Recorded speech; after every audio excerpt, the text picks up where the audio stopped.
Okay, so last week we did our landscape, our winter landscape, inspired by Jen Aranyi. This week we are going to add water markers to it. So, do you remember all of these markers that we saved that were running out? hmm We are going to use them this week for water markers. So, yeehaw. What you're going to do is you can choose either warm or cool colors. I'm going to choose cool today because I kind of want like that cold, wintry scene. So all of these markers that didn't work before, all you're going to do is you're going to dip it into the water for a second, and then ta-da, they are good to go. And it's kind of like a little bit of a watercolor for your background.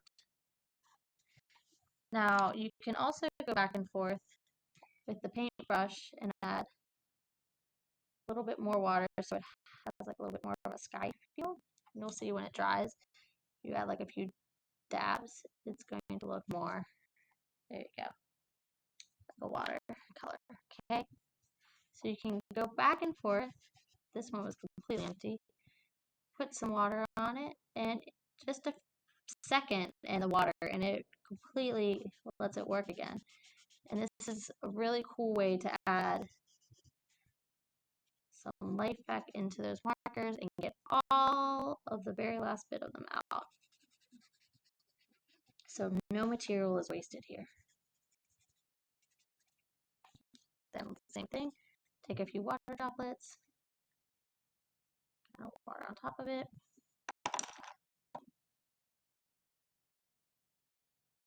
Well, I like that one. Almost completely dry. Right? And you might have to go back and forth a few times depending on how dry the marker is, but it's a pretty cool effect. I like the blue.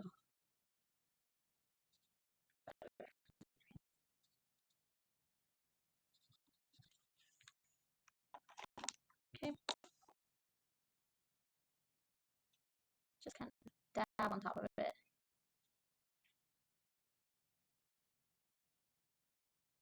I like that purple too. I'm gonna throw some purple. Okay, and you can just kind of do some dots and little dabs here and there, and it'll make it look like that winter sky. Remember, watercolors are good for layering. So layering those watercolors are a good way to go back and forth. Sorry. Okay, once you have your sky, like you're pretty happy with it the way it is, and it looks nice and watercolor, you can add some white dots for your snow falling with some white paint.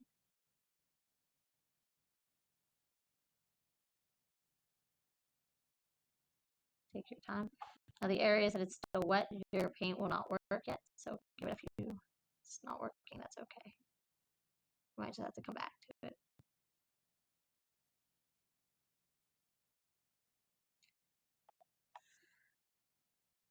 Right, and we're going to just have that be the finishing touches. Last but not least, once everything is dry, you're going to cut out your circle.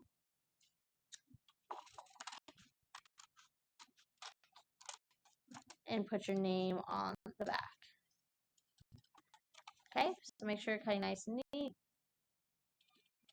And name on the back.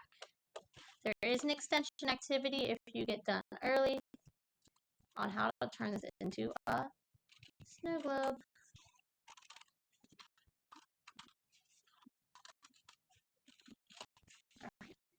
There is your finished art piece.